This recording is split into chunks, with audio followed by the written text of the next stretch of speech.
Hi everyone, I'm Donna from Donna's Quilt Studio in Hamilton, New Zealand, and I'm going to show you how to foundation piece a flying geese unit today.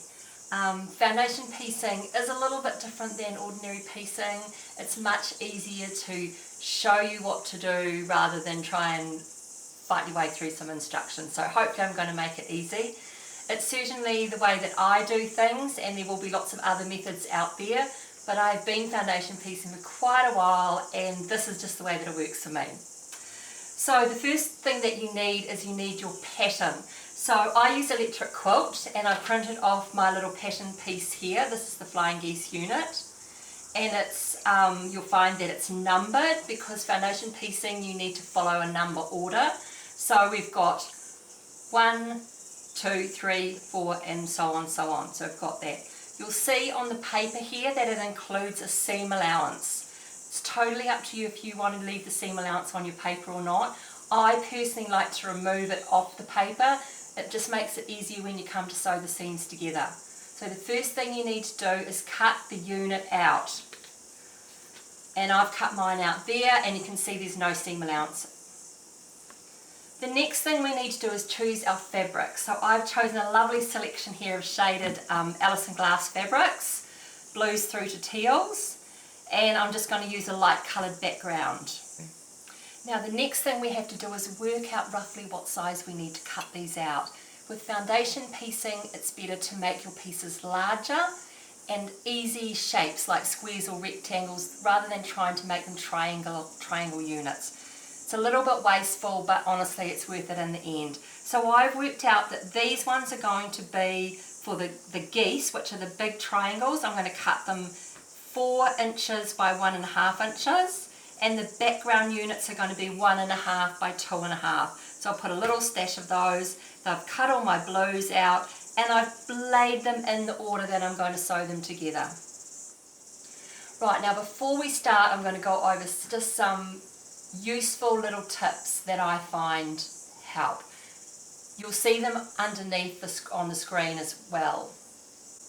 The first thing is I use a slightly smaller stitch than I would normally use when I'm piecing. So for ordinary piecing, maybe use a 2.5. For foundation piecing, I use a stitch length 2. I also use a very fine, sharp needle on my machine. So I like to use like an embroidery. Maybe a 75 works really well. It's just nice, and always make sure that you put a new needle in because you want it to be nice and sharp. Use an open-toed foot on your machine. I've got a little foot here that you can see it's actually my 1/4 inch foot, but it's just got a little opening through the middle here, and it means that I'm able to follow the line. I prefer the narrower feet to the wider feet that we've got for applique. I think it just holds the fabric nicer. I also like to use a finer thread than normal, so I'm a bit of a superior threads fan, so I like to use the So Fine, which is a 50 weight, or the bottom line, which is a 60 weight. And just in a colour that's going to match in. Ideally you don't want to see any thread, and that's why I like to use the finer thread. Press carefully as you go is such a key to foundation piecing accuracy. Foundation piecing is accurate because you sew on the line, but pressing is just as important. And I know it's a bit of a pain, but honestly you can't get a better press than you can with an iron. So I always keep the iron really close by so I don't even have to get up as I iron each piece. The seams are really quite small, so I like to reinforce the beginning and end of the seam, so I'll go backwards and forwards at the beginning and at the end of the seam, and that ensures that when we come to lift the papers out, to tear the papers out, we don't accidentally pull a thread and the whole seam comes out, because then that's a bit of a disaster really. Always check the positions of your fabric before you want to sew. So I place my fabrics, check it, recheck it, and then sew. And ensure that they're always right sides together when you put your fabrics together. I also use a fabric glue pen now, and that's just to anchor the very beginning piece and also right at the end. I'll show you that as we go along. And I think that's probably it for the little guidelines, and there'll be other things as we go along. So now we're ready to start. Okay. So this is the unit that we're going to end up with. So we'll just leave it there as our little reference guide. Here is our foundation piece paper that we're going to use. Now the writing side now becomes the wrong side. This is the side that we're going to be applying the fabric to. So we kind of need to keep a check on where we're going, flicking it backwards and forwards. A1 is the unit that we're going to start with, and we're going to use the blue, this dark blue here. So I'm going to lay that down with the wrong side up. I'm going to make sure that it completely covers where the triangle is, and yes it does. And then I'm going to take my little glue stick and I'm just going to pop a little bit of glue on there. You don't have to be too excessive, and it's just going to hold it in place like that. So what we have to be careful with is that we've allowed enough room all the way around so that we can trim back to 1/4 inch. We always want to be able to see 1/4 inch of fabric out from the paper. Now before we start, this is a little tip that I always use. We're going to now trim it back to roughly the size that we want it. Now I've just got a light piece of card, so like a postcard or a greeting card, that kind of weight. Lay it on the line between 1 and 2. Lay it on the line there. Crease the paper back firmly on that line, and then we're going to take our cutter and I'm just going to cut roughly 1/4 inch from there. Then we're going to do the same on the other side, so that's between 1 and 3. Whoops, daisy. And trim. The reason why we trim this way is that now when we come to place our background fabric, we know exactly where to place it. So 1 and 2, right sides of the fabric together. Now we're going to make sure that it's lined up in the middle of the seam. So there's a seam there and there. Yes, yes, we're all set to go. Now we're going to sew on the other side. So I'm going to turn it over to this side, making sure that it's being held quite firmly. You could pop a pin in there if you needed to, and we're just going to take it over to the machine. Right, so now what I'm going to do is I'm going to sew along that line between 1 and 2, and I'm going to start about 1/4 inch further on, and I'm going to start with a little bit backwards and forwards. So we're going to go a couple of stitches forwards, backwards, and now on the line. And you can see with having the open-toed foot there, I just follow the line along, get to the end of the paper, and then just go backwards and forwards and finish it off. Cut your little ends off as you go, and then we're going to flip that over and give it a press. Get right in there with the iron. We don't want any little tucks in there.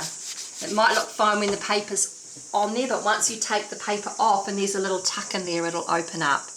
Now I'm going to take the next piece and I'm going to lay it on the other side, right sides together, center it up, flip it over, take it over to the machine, backwards and forwards, along the line, just past the tip, backwards and forwards. Trim off the ends. Now sometimes if I feel that this is quite a little flying geese, the seam allowance is quite big, so I'm just going to trim that seam allowance back a little bit as well. And I just use scissors when I do this, just make sure you don't cut the paper, trim that off and press it. Now before we place the next piece of fabric in there, we're going to tip it over, we're going to place the piece of card on our next sewing line. So we've got 1, 2, we've done that, 1, 3, done that. Now our next sewing line is along here. So we're going to place the card on there, flip the paper back, just flatten that a little bit where that seam is, and then cut along to give us a nice straight edge. And then we're going to take our next piece of fabric, right sides together, lay it on the edge where you've just cut, make sure it's centered, tip it over, take it over to the machine, and we just repeat the process backwards and forwards along the line.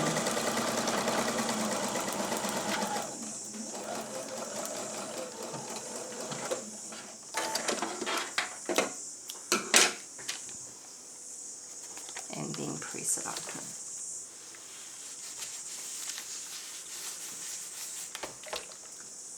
Right, so now we're going to get the next two backgrounds, but hang on, what haven't we done? This is where most people will forget. If you've got your piece of fabric and you're not 100% where to put it on, it's because you haven't trimmed it back. So we'll turn it over, card on the next sewing line, cut, card on the next sewing line, might as well do the two backgrounds together, cut. So as you can see, it's a little bit, you do have a little bit of fabric waste, but honestly it makes it so much easier. Next piece.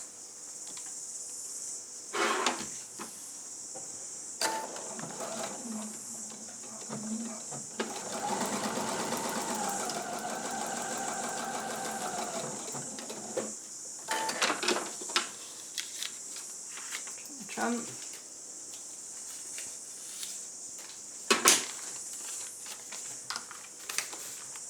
So once you've done this for a little while, it becomes a little bit automatic with what you're doing. But it gives such good results, it's worth the effort.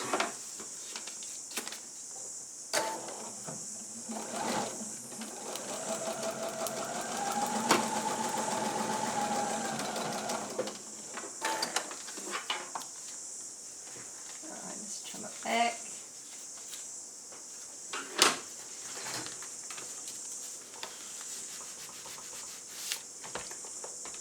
Then the next sewing line we're going to trim. So we're just going to carry on in the same manner until it's completely covered with the fabric. Right, so there we have our piece all completely covered all the way along, and that's what it'll roughly look like. So the first thing that I do is I get my little glue pen and I just put a little bit of glue there on the corner just to anchor that one down, and the same on this side, anchor that down.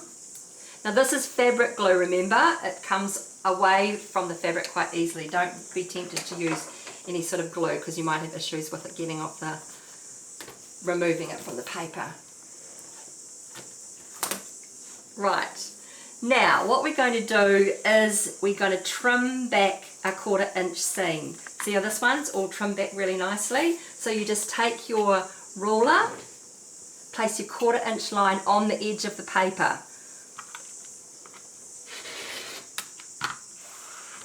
Trim that back and just work your way around.